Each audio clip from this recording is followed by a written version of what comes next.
Hey there everyone, welcome to my review of Cars 3. So just like all my other reviews, this is going to be unedited pretty much.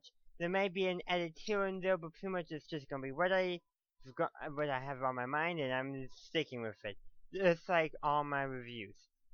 And then in the background, you should be seeing some stills that have made their way onto the internet just so you have something to look at besides, the than just some other blur images or blackness. So it should be changing up for like every minute, so I'm not sure exactly how I'm gonna have it because I'm recording my audio first. So anyhow, I have gotten back from watching Call 3 after an hour because my family had to run some errands. Yay! I'm not big on shopping. But anyhow, so now that I'm back, so you're actually probably actually watching this. It's Sunday because I watched it Saturday. But if it's Saturday when I'm putting this out, hey, but it's probably coming out Sunday. So it's probably been at least a day since I watched it. By the time you guys are now watching this video, but anyhow, before I go too deep into my full review, I'm just going to give you some general things of what I thought of it and all that. Then I'm going to go more specific and potentially spoiler territory. I'll let you know when I get that, but I'm starting spoiler free for pretty much. So for Cars 3, I enjoyed it immensely. I don't know, it really it had some good callbacks to the first film and much better than the second one. The second one was enjoyable, it just wasn't enjoyable in the same way as like Cars or Cars 3 are and is.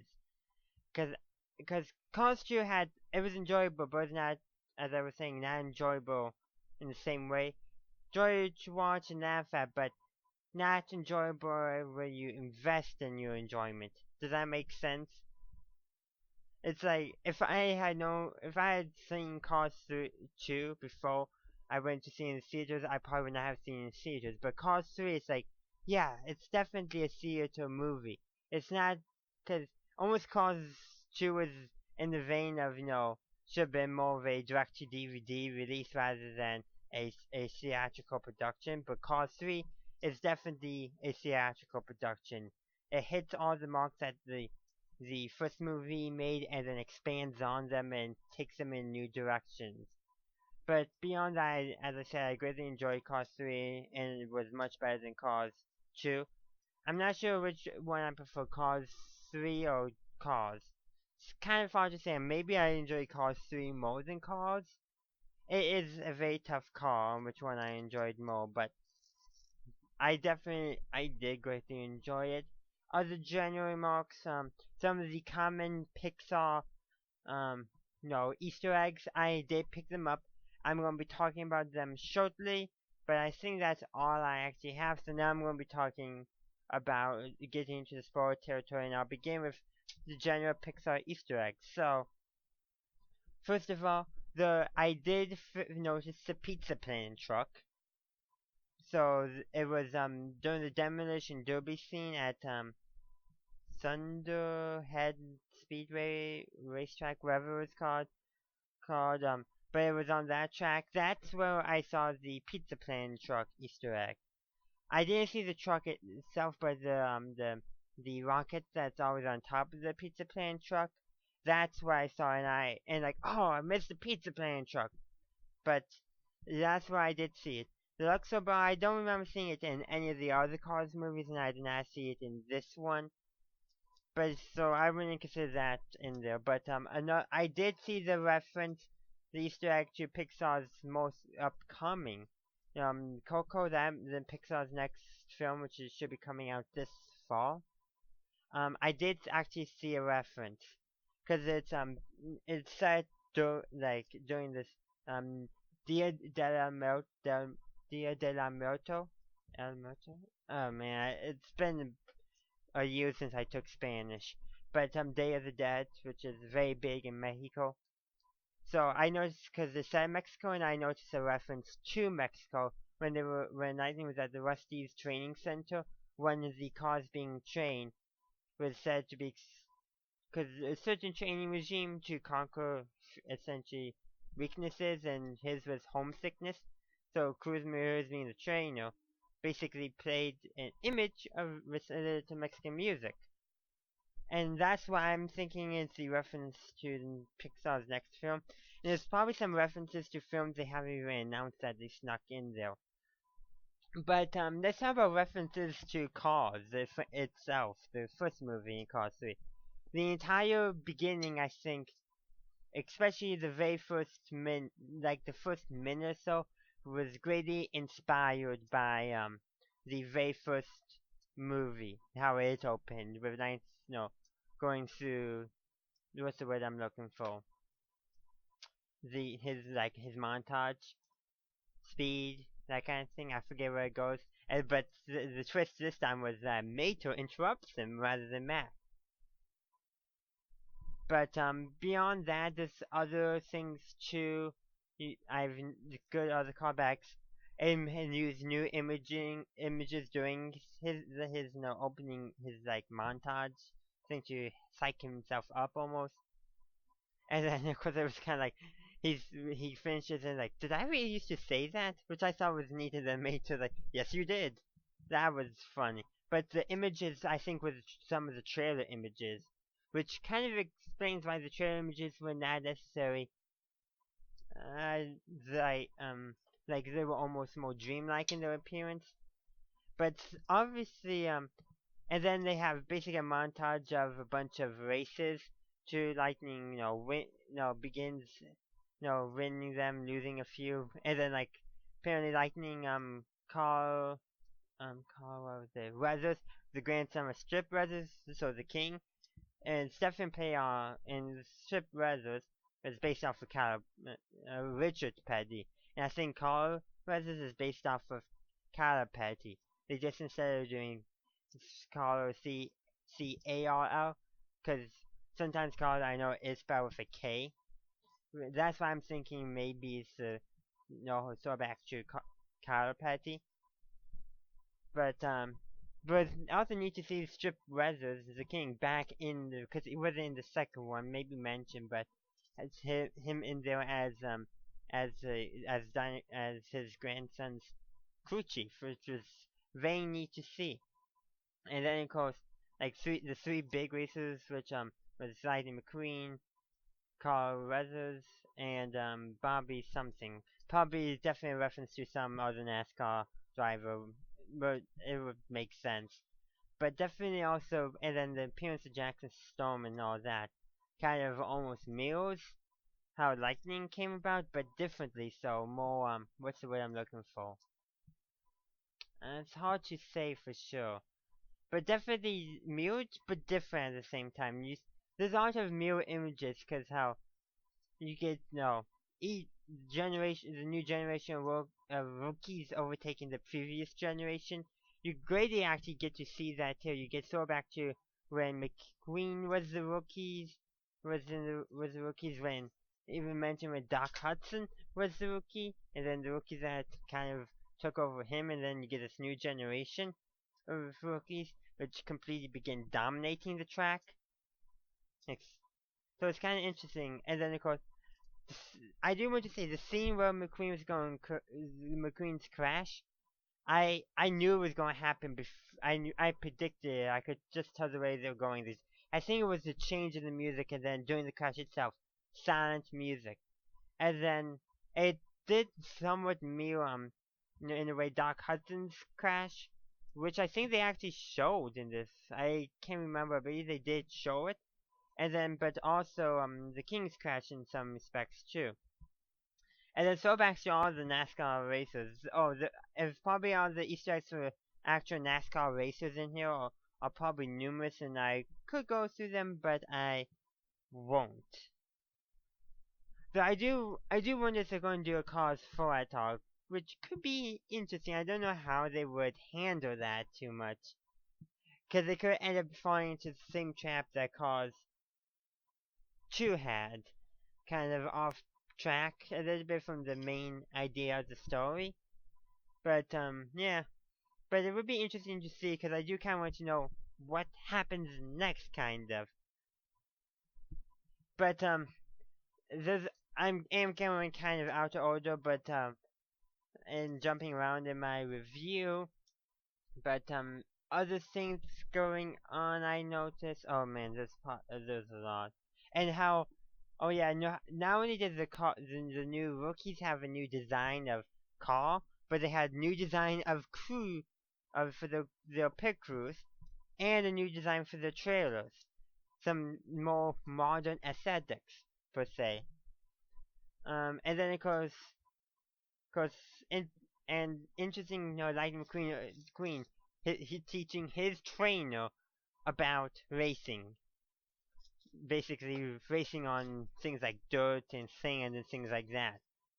It almost made me think that maybe Lightning McQueen should consider going to like a dirt racing track, a dirt racing circuit, rather than a pit, for asphalt pissing cup, like a different kind of racing circuit. Seems they should exist because they mentioned a European circuit where Ferraris race on in the first movie, so why not a dirt circuit? Because I think Lightning McQueen would do well on one of those, and that could be something they could do if they wanted to do a fourth one. But that's on me rather speculating, but definitely in lot of interesting stuff and the simulator how Lightning McQueen crashed it. Kind of interesting, but this show he wasn't ready for the simulator yet because those were pretty high-tech simulators. Better than the ones they have that fans sometimes use that you get. So those carries a bit fun. But let's talk about cars and not actual cars and not actual things in NASCAR. Let's see. Let's talk about when going to Thomasville Motor Speedway and that and meeting up with Doc's crew chief and how that greatly helped and some other old time racers, all which I believe all of them are based on actual racers from the early days. I believe the Super Common Brothers have a video about that, and I have yet to watch their review from it. That's actually what I'm doing as soon as I'm finishing watching this. Oh, not watching, recording my own review. Been waiting to watch their review because I greatly enjoy their channel. I guess I'll just call them out, but yeah. But I definitely want to watch their review, which I'm gonna be doing after I finish recording my own review. So yeah. But anyhow, let's start again. Cause they actually made a video about those other characters and how they parallel actual racers from NASCAR's early days. But what got me, I think besides the train montage, they had a callback to Mater and the tractor tipping scene with the tractors, which I thought was neat. Nice as a callback there. Callback to turn right to go left. I think it's definitely more interesting how they played the hero much more subtle but still there. The Easter eggs I think the first Cars film it was large, but still, though I don't know if they had any reference to the second film at all. Probably not, but I feel like they should have of some kind. Like, but it's hard to say. But let's see what else. Oh yeah, let's talk about Chick Hicks. I didn't expect him to show up again, but kind of neat how they incorporate him in sense as almost a talk show host. But definitely interesting. But what I noticed about him, his racing tires were not inflated; they were flat. If you saw that, they were flat, which is interesting. Kind of almost maybe how his racing career had deflated. Okay, maybe that's a bad joke, but that's almost how the tires are. Like his career has deflated, and his tires are represented that because they did look deflated, but or uninflated too possibly. But other things. Let's go. But definitely kind of nice to almost see. Like, oh, he's back again. What's he doing? Oh, making fun of McQueen on television. Kind of interesting, but does show that there's something else to do. But let's talk about McQueen's racing. Oh, not racing. Training regime once he got to Townsville Motor Speedway and met the old timers, as I'm gonna be calling them, and how they not only with the tractors but also on Thomasville Motor Speedway's track itself, a dirt track, And what else have they thrown in there? Oh, dodging obstacles. First bear the haze and some heavier thing. I wonder, why did he have just an anchor lying around? Why did, no, the also crew chief Smokey have an anchor laying around, and just didn't make sense. But it was kind of interesting, good for a laugh. Um, but then to the race through the woods, which was in a state park. I could tell that, but I was trying to catch the name of that state park they show, but I honestly did not catch it. But if you did, let me know. I'm pretty sure the Super Coen Brothers caught it, because they got two of them and they each watched it 2 times. Because that's like all I watched of the review. Like, they said that. But, beyond that, there, I like how they, started the moonshining thing, mentioning that. But I'm thinking, what would moonshine for cars be like? Illegal, like some kind of biofuel that that I don't know. I do wonder how that moonshine for cars work, because like all the beverages are like oil based. So what would moonshine be like? An alternative fuel almost? It's hard to say.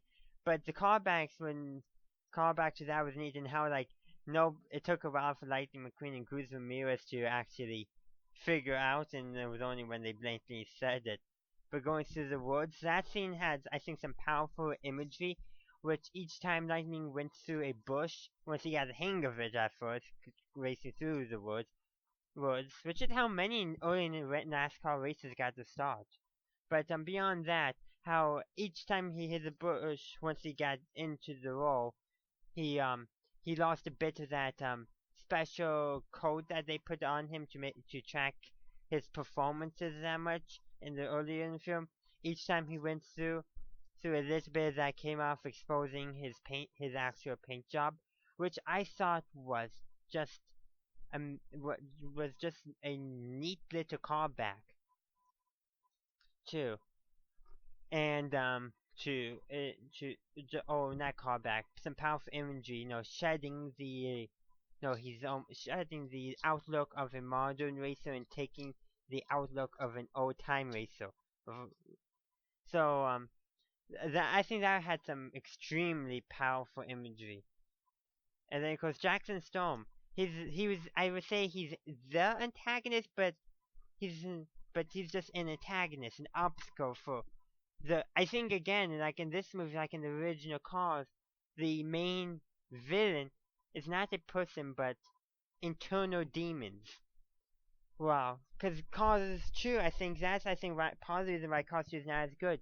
The villain is an actual villain.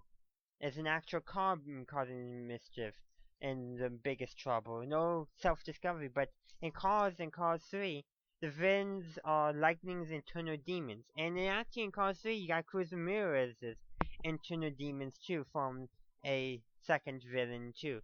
But while Chick Hicks and Jackson Storm serve really kind of the same purpose in their respective films, they serve as the embodiment of almost Lightning McQueen's and Cruz Ramirez's inner demons in the films. They embody them, but they're not. Sure, they're an obstacle, a physical obstacle, but they're they're just one that are easy to overcome once you overcome your own internal demons, rather than all the external threats. Which I think is I think that is how the movies took, had them set up in that. But let's see. Do I have anything else I want to offer? Probably so. And there's a lot to say. And you notice I'm avoiding the very last scene from it if you've watched it already. But I will get to that once I make sure all the stuff early on in the film I address. There's a lot. Though let's talk about Doc Hudson's garage and how Lightning McQueen changed it up, and how he remembers back to a scene, to a talk he had with Doc Hudson. And they did use lines that Doc Hudson's voice actor actually recorded that weren't used, and I think a few were actually used to put them they animated new scenes, and I think reused some footage too. Hard to tell in some cases, but yeah, but I think there's also a lot of things we learned about Doc too now in his early past, but some other stuff like a movie didn't teach McQueen too. It's kind of interesting, but McQueen in his racing didn't really need it, but it was needed in the final race. So let's now talk about the final race. There's probably so much more I can talk about before the final race and all that, but I'm going to probably just have leave that be because there's so much I could talk about. I mean, a lot I can talk about. But so that but for time reasons, because I don't want this to get excessively long, let's move on to things in the final race. Lightning McQueen starts at the end of the pack, and then get up pretty close to the beginning. And then after Sterling sends Cruz Maria's back, he has Smokey who's acting as his crew chief, which is because I don't know who Lightning McQueen's crew chief was in the earlier since I obviously it was Doc Hudson off screen in the after he won his first pitch competition when Doc Hudson died because that's obviously what happened. I don't know how Cars died, but must in the Cars universe, but obviously it does happen. But beyond that, obviously I didn't catch who his crew chief was, so I honestly don't know. But also his pit crew in this film is basically his Radiator Springs friend. No, Gab. So obviously in Cars 2 it's implied that he has a crew, and here he obviously has a different crew now. But that's beyond the fact there.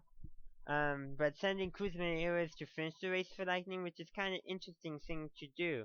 Because Lightning probably could have also, but he wanted to give Kuzma and Eras her almost a break into racing, and she did. Got the Dynamo sponsor when she won, and she used one of Doc Hudson's tricks to win against Jackson Storm. And then, of course, Lightning technically also won because he started the race, which is kind of interesting. And because, yeah, obviously some either early racing rules or they made up some racing rules or current racing rules. I'm not that familiar with NASCAR, but you NASCAR fans probably will know the rules in that. But definitely some nice, interesting stuff. And then Lightning starts acting as Chris Miller's crew chief because Smokey didn't want to do it because he would just say it's one of those things because he thought it was silly. But it was definitely interesting. I wonder if they, oh, definitely. But it was definitely neat to see. And then after, when the race, Chris Mirrors got the Dining Court sponsor and all that, after she quit her job with, Rusty's, because, because Sterling. But then it's mini antagonist. I think not as much as the Super Common Brothers anticipated, but still a small one. But, then the owner of Dineco, Tex, I think it is, the mentioned let's talk like as either millionaire to millionaire, or billionaire to millionaire, or billionaire to billionaire, something like that. It's like he's going to buy Rusty's, and I was right. And I liked how they kind of revealed that too, kind of in a neat way, and how they changed it. But so much, and then obviously looks like Lightning decides, looks like maybe he's done racing and is going to be a crew chief. Looks like it. So that's why I'm thinking it'd be interesting if they could do a fourth installment, which I think if they, because it could fall into the same trap. It'd be a trap that Cars 2 had. Well, this movie would have made the better Cars 2, but at the same time, kind of good to see something like, okay, he's doing something between he's at the height of his career, and then boom, now this. So maybe it does kind of help a little bit, but a fourth movie could fall into the same trap as Cars 2 will, because I don't know how they could pretty much do, because they do one. The only thing would be if they Lightning, trying to, get into, I don't know, to get back into the racing after years of that or something, in like a new kind of circuit or something, or a special charity race where a bunch of veterans race each other. I really don't know what they could do. I think they could do some shorts, because I can't think of any way they could do a potential cause 4, and I don't know if they should. Shorts, yes, I do think they should do shorts, or even a TV show could potentially work, but I think some shorts would be a good thing for them to do to answer some open-ended questions they left, like where it has kind of happened. Like each movie is kind of a standalone story, but there are some questions we kind of like, okay, so what exactly does happen? But definitely need to see, and then Lightning's at the end has a new paint scheme calling back to Doc Hudson's paint scheme, which was very neat, and the Cruz Ramirez number called back to Doc Hudson again. So it's definitely neat to see that. So they give of the so yes, I could say more, but actually I'm nearing half an hour, so I think I have a long enough review. So I'm gonna leave you with that. These have been my thoughts on Cars 3, and really that's really it I can say, because it's actually probably not it I can say, but I'm just don't want this to get too long for you guys, because I know you guys have busy lives of your own in that. And I really do have other videos to edit at this point for my gaming channel, which you should consider checking out. But yes, there you have it. My review of Cars 3. A better film than the second one. But, and I also believe the first one. So actually, there you go. Best to worst. Cars 3, Cars 2. That's my official ranking for the Cars film, from best to worst. And really, it's not terrible. None of them are typically bad. I think Cars 2 is not a bad film, it's just a bad Cars film. Does that make sense? If it wasn't Cars, it probably would make a good film. But the franchise, it did not fit in the franchise. I think I actually talked about that a little bit with Star Wars too, maybe, I don't know. But I think people had I don't know why I'm continuing talking now, because I was going to end it, but definitely Cars 2. I think people had high hopes and didn't like how it turned out. And I think, yeah, it wasn't a Cars film. It was a Pixar film and a good film, but it just wasn't a Cars film. But Cars and Cars 3, they had what's the word I'm looking for? The themes of Cars the theme from the first movie was present in Cars theme. But it was not in Cars 2, but 3. That's why I think 3 is a better film. And I think 3 is perhaps a better film overall. You got Lightning's new racing demons among Lightning. Uncertainty. Something he didn't have before. In Cars 1, it was more his ignorance and arrogance, too. He's overcome that, but now he has new things. Uncertainty, which Cruz Ramirez also has. But uncertainty, I think, is in a way a better internal demon in sense, because I really don't know, but I just feel like it's a better one. It's maybe something a lot more personal, it's more common into demon. Ignorance and arrogance. Sure, people may have those, but those are more sporadic. Those are more things I think you have among the general population, but more common among celebrities. And there's also reasons who don't have those as their internal demons that they have to overcome, but some do. But I think it's more common, but it's hard to say. I think that's something maybe more common among those who feel entitled. Which I think Lightning kind of referenced earlier, but I think the uncertainty being the inner demon, which is what I think is Lightning's uncertainty at will he be able to continue racing?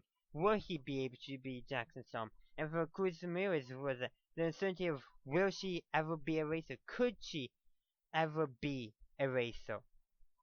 And well, I think this does greatly that's their inner demons, and they both overcome their own inner demons and expose Jackson Storm's inner demons, which is because he was at the top of his game, racing, beating everyone, and like since his first race, his inner demon was basically fear of a newcomer beating him, and which Lightning McQueen and Chris Mears figured that out. Lightning McQueen figured it out too.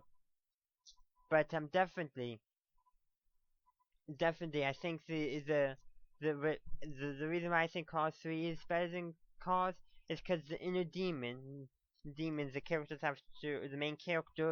have to overcome their own uncertainties and insecurities are something more people can relate to. More people understand those and have experienced them.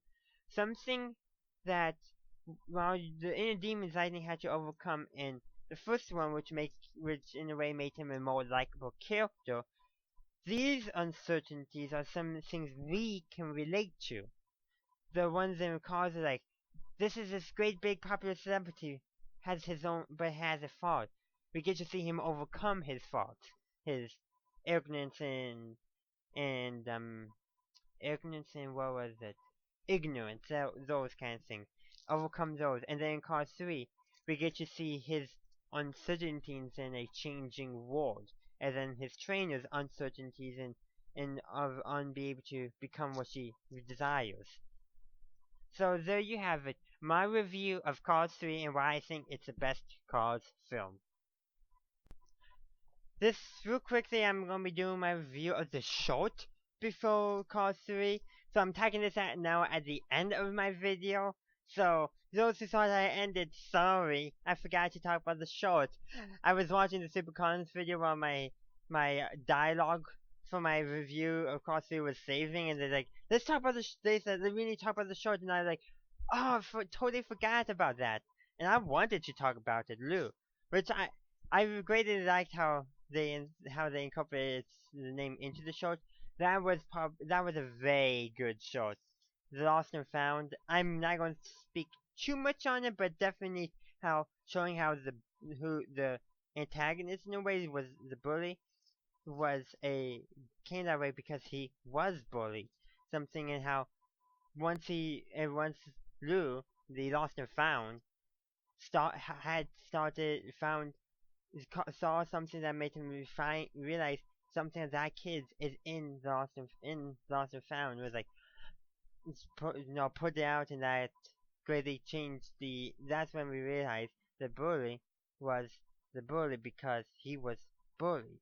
It's quite interesting, but beyond that, and then how the bully's entire outlook changed when Lou, the Lost and Found, enlisted him to return all the lost and found items to the original owners, which was quite interesting and neat, and how the bullies, and that's what I'm calling him because I don't know his name or real name, entire outlook changed because of that simple event, which I thought was just so neat and impactful, really, and I just want to say, how well does it blend with Cars 3?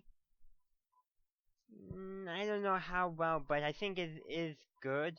Kind of and outside forces help you combat an inner demon is in a way is what does happen. So there is something to be said that there is some parallels, but not too much. But definitely the same method where the antagonist in it is I almost say there's two protagonists, but one of them is the antagonist. Does that make sense? Kind of hard to just. I don't think there's a true protagonist and antagonist in the short Lou, but definitely you could make an argument in either case. But I would say the main characters are the Burly and Lou, which is the anthropomorphic embodiment of the Lost and Found itself. You got the same from the LOU be missing from Lost and Found, Lou. But beyond that, there are some parallels. And I just like how the Lost and Found brought stuff to the Lost and Found, and then once all the stuff was given back, the Lost and Found's persona just disappeared, like died. It's really kind of melodramatic or sad. It's kind of interesting. The Lost and Found gets rid of all this stuff and essentially is no more, dies. Kind of sad and that, but beyond that, but what the bully learned throughout and how his inner demon, which was caused by somebody bullying him, was solved through it, which is quite neat and interesting. But that's it. I'm going to talk about the short. So now this is officially the end of my review. Sorry about that. I just had to though include this. Oh, by the way, I know I'm tagging another thing on. I forgot to mention another Easter egg, the A1113 Easter egg. It's pretty obvious, so if you didn't notice it, well, I don't understand. Maybe you just listened and fell asleep. That does happen. It's understandable. But it's right on it's the number on Sterling's office door. I don't know why I totally forgot to mention it. Maybe because it was so obvious. Well, anyhow, that's my last edition. Thanks for watching. If you enjoyed this video, please leave a like and comment down below. Check me out on social media, consider supporting me on Patreon, and feel free to visit my website and any of my other YouTube channels. Links are in the description down below. Subscribe to my channel for future content. Have a good day or good night, wherever you are. Have a good one.